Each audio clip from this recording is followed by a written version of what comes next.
Right, grand rising to all of the real ones. So, this one is gonna be about how Jehovah Witnesses, because they are freemasons, by the way, do your research on how they were founded and who founded them. But the Jehovah Witnesses slash my my fake family, which I thought were family, but they're not really my real family. How and that they are part of a cult as well. That the cult most likely being Masons, that they are free Masons. You know how both of them or either of them, but I know they're both involved. I know that much. Yeah, how they sacrificed my mother, who again is not my blood mum, but she is the person who raised me. So just to keep it easy, I'm just gonna say my mum, but she's like my stepmom. How they sacrificed her, murdered her for two reasons. One, because they were afraid of her telling me the truth about what's been going on my whole life, how I've been targeted by government, by own family members, by cults, how I've been targeted, how I've been sent death spells, how they've been trying to kill me from when I've been born. They've been trying to take me up out of here. She was going to tell me. Yeah. So that's the first reason they didn't want her to tell me. And the main reason is because she was the only person in this physical realm who showed me any sort of real affection. She was the only person in this physical realm who I could count on, who actually loved me. Whether she grew to love me or, she got roped into this whole thing because this is some massive operation that's been done against me. But she had love for me, and she was the one person, as I said, that I could truly count on. She was my safety net. Yeah. So they've been trying to take me out my whole life. It's not worked because I am protected. Unbeknownst to me, my whole life. Again, I only found about all this year, but this has been going on my whole life.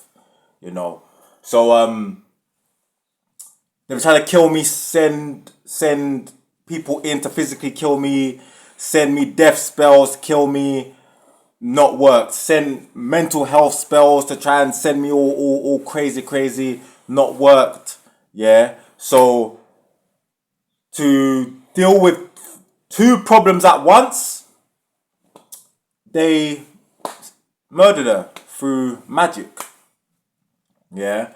And they was hoping that by taking away the one person in this physical realm that I could count on, that actually cared about me, and I would therefore be left with nobody on this earth who I had around me, that showed me love, that actually cared about me. How that would break me and send me into heavy depression and make me commit suicide, make me take my own self out. Because they're like, well, hey, if we can't take him out, let's try get him to take himself out. So that's what they try to do. So my mum, she suffered from cancer. Yeah. Now quickly, just real quickly, all illnesses, all body aches or whatnot, they all start from the spirit, from your spiritual body. There's something going on in your spiritual body, and if it stays there long enough, it then manifests into the physical, in such as it turns into diseases or aches and pains and whatnot. Anyway, she suffered from cancer for about 14 to 15 years. Now, I remember, and it was long before, like, I knew something was weird. I knew something was weird because it got to, she, like, up until January 2018, she was fine, you know, like, she had to go, like, chemo and stuff like that, but she was mostly all right, you know. Or if she wasn't, she held it down pretty well because she is a very strong person. Very, very strong person. So, she was fine. Then it got to January 2018, and then her health took a dip. Yeah? A dip. It wasn't like a massive dip, but it took a drastic dip, yeah? I say drastic, mate. Listen, I don't know why, but like my speech is coming across, it's not coming across as smooth as I want. Just go with it. I'm trying my best, innit? You know. But so she got drastically worse, but like she wasn't super sick and that, yeah. And then I think it lasted about maybe a month or something. And then she got better. She got better. Yeah. Then, out of nowhere, like months down the line, I think it got to like April, May times. You know? Hold on. Because she passed on the 11th of May. So yeah.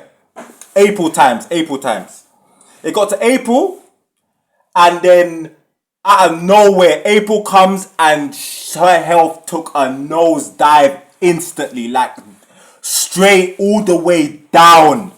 Yeah, and within a month, she passed away. Now I swear, I always looked at that long before I knew about any of all what's going on and all of these revelations that I've found out. All this, I was like, nah, something's up, something's weird. Something about that was off. Like she was fine. Then she got a bit sick at the start of the year. Then she got better, and then she just drastically out of nowhere got much worse, and it just worse, and passed away. It didn't make sense. It came out of nowhere. Obviously, putting two and two together now, and from what I found out, it was magic. Yeah. So they murdered her. And the maddest thing is, some of her own family members probably are in on it. Some of her own family members. And there's a family member in particular, a so-called uncle of mine, yeah, who's apparently, he's high up in the Jehovah Witnesses organization, which is, again, they are Freemasons. They are damn near Freemasons, or they're closely linked to Freemasons. Why? Because the founder was a Freemason. Yeah? And their headquarters is in the Freemason capital, if not ranked number 2, the Freemason capital of the world, i.e. New York City. Yeah? So, it's mad. Her own family. Her own family. Yeah? So, I won't lie, they came close. They came very, very close. Because after she passed, they left me alone. My so-called family members, they left me alone. Now, I thought they left me alone because, especially when it came to siblings, I thought they left me alone because they themselves were grieving. So I didn't take it personal that they weren't messaging me or contacting me or what. Because I'm like, hey, I'm going through it. They are going through it. I guess we're all trying to deal with it in our own way. Unbeknownst to me at the time, what was really going on is they left me in this house for almost a year.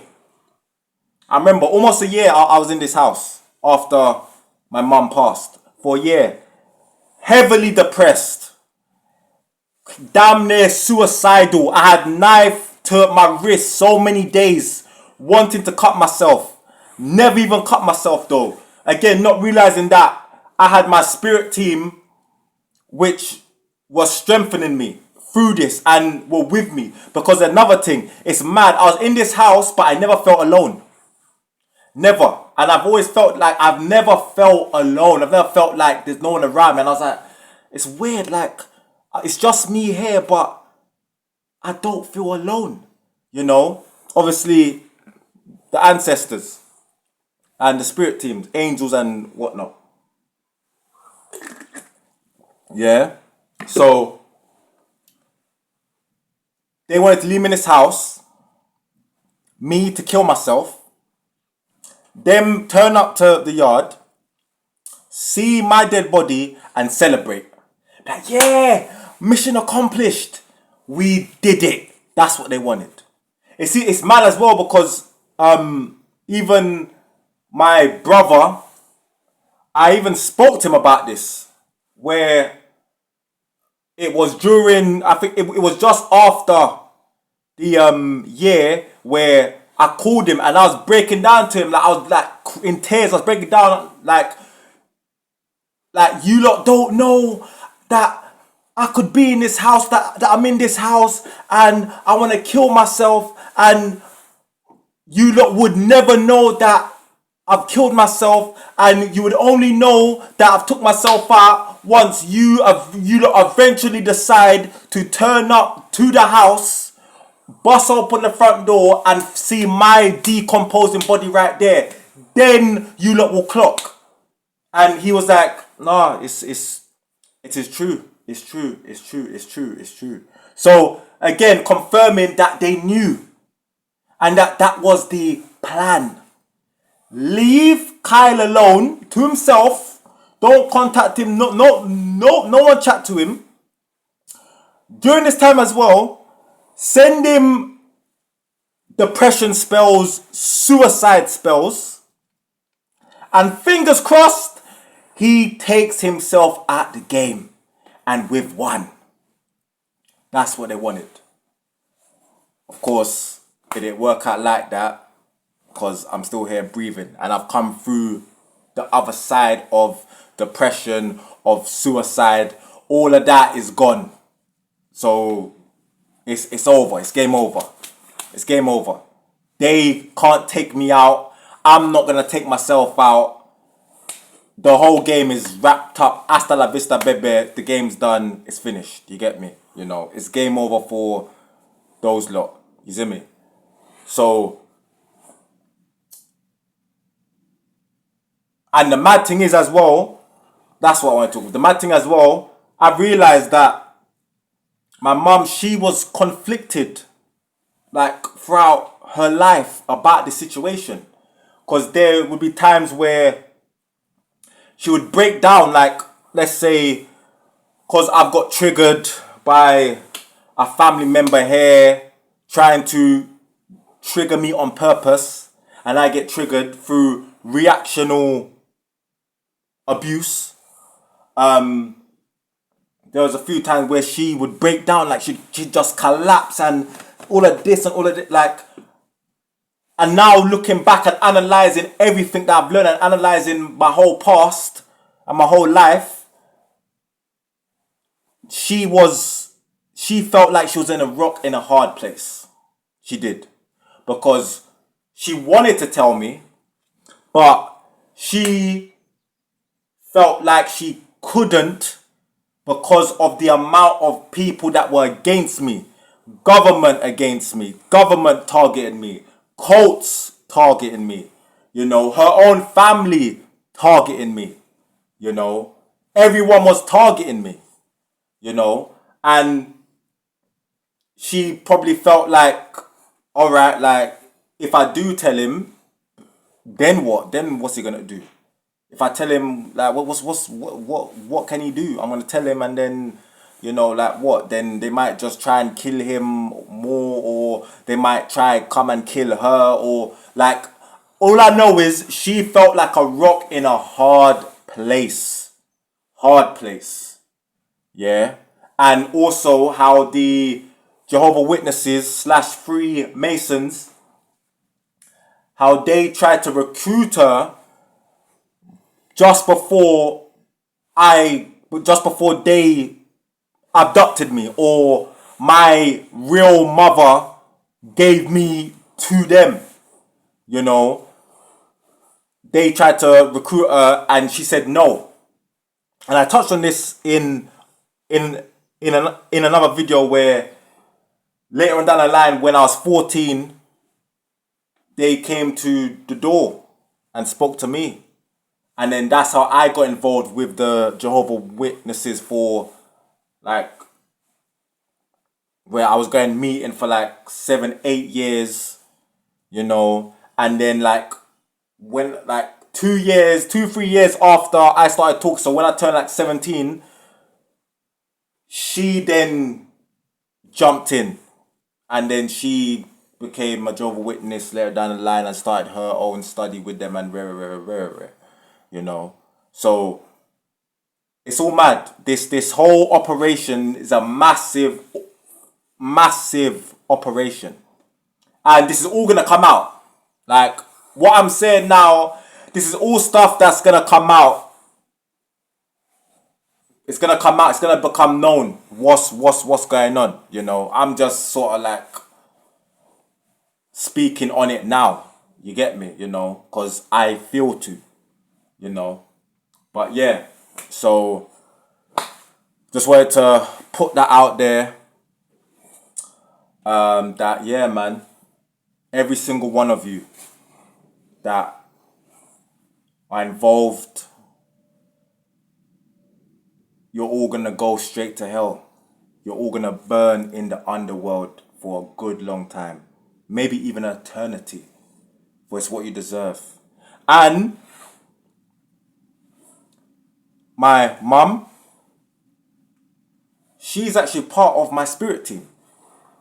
Because after she's passed, I've had loads of dreams if you know what dreams are you just leave your body and you're in the astral realm. So I've had loads of visitations from her, and I've spoken to her, and I know that she is now part of my spirit team. And you lot taking her out of the physical actually done her a favor. Why? Because now she ain't there.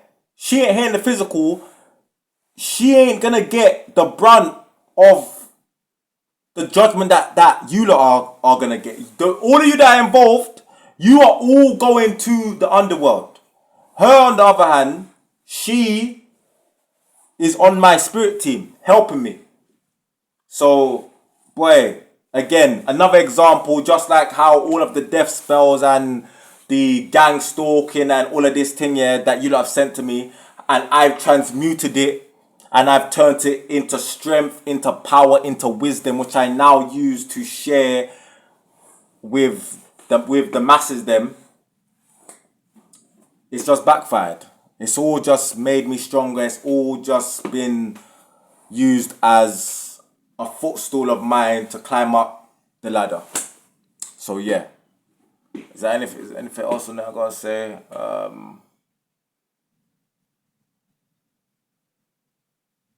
Nah.